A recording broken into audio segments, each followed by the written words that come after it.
When you do visual effects, one of your goals is to try to make it not look like a visual effect. And there's certain weird artifacts and things that happen when you're shooting things for real. Sometimes they're accidents, for instance, lens flares. You know, it's one of those nice added touches that just finishes a scene. You know, when it's appropriate for a scene, obviously you can overdo it, but there's certain types of shots where it becomes very handy to put that in and to help to simulate the sun or a natural lighting phenomenon.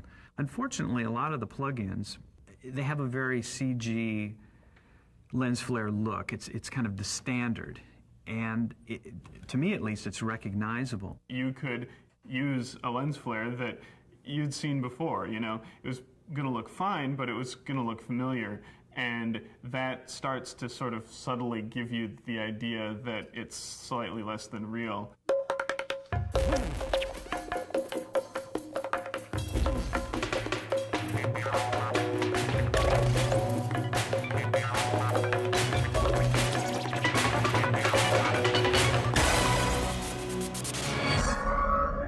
The lens flare code that I originally wrote was designed to model a particular lens, and I had 3 particular lenses that I had spent some time individually modeling.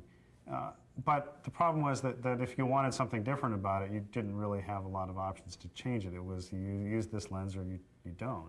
And so what I've done now is lenses are built up from lots of little primitives, and each primitive has many different parameters, so you have a lot of control over the color and the shape, and then you can take these primitives and build up a very complex flare from these simple objects. They're completely arbitrary now. You can do just about anything you want, and you do have total control over every little piece there. So it does make it a lot easier to get the exact look that you want. The nice thing about the lens flare we were using on this project was you could go in and change the parameters, and you could really design the lens flare for the project and make it a little more subtle, a little less in your face. John's new package allows you to have much greater control over it.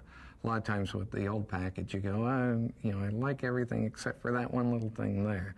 So this allows you to have much greater control, and some of the features are pretty amazing. You can use the alpha channel generated from like a 3D program to control obscuring your lens flares. So you can have an object move in front and block out the lens flare right at that right point, whereas in the past you'd have to just turn on and off and try to get those timings worked out, as well as he's set it up so you can also deal with translucency and color adjustments as well. Put it behind like a stained glass window or something, because it's now designed to take advantage of those colorizations. Well, I've used the lens flare pack also to generate things that aren't specifically lens flares. I've used it to generate just light objects. In particular, photon torpedoes they're just sort of a special case.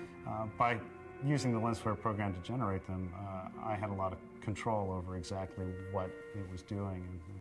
One of the other things that's new in the program is I've got an auto tracker. Now you don't have to explicitly animate the light source center point to get it to follow a particular object. Now, you can render out a particular object that you want to be the lens flare, just like a ball. You can set the plug-in to look at another layer, and it will find the centroid of the alpha channel of that layer and then put the lens flare there. So, for example, if you wanted to fire a photon torpedo off into the distance, you could, in your 3D program, animate just a ball firing off into the distance. You render that out as a separate element, bring that into After Effects, drop that into your composite, and then you set the lens flare to look to that layer for its position, and then you don't have to animate the position at all. It just finds that ball and puts the lens flare there. And that way you don't have to set a bunch of keyframes to track an object. You can have that done automatically.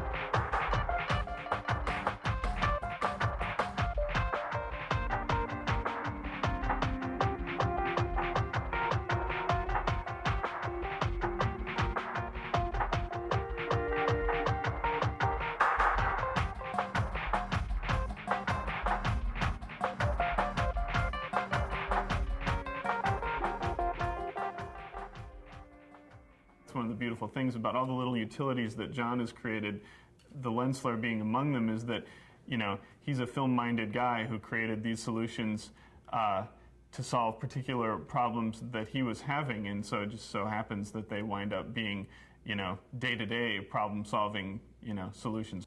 The lens flare started off as just a solution to a particular production problem. And later, when the project was done, it became apparent that how useful all of these things could be, potentially to a larger audience.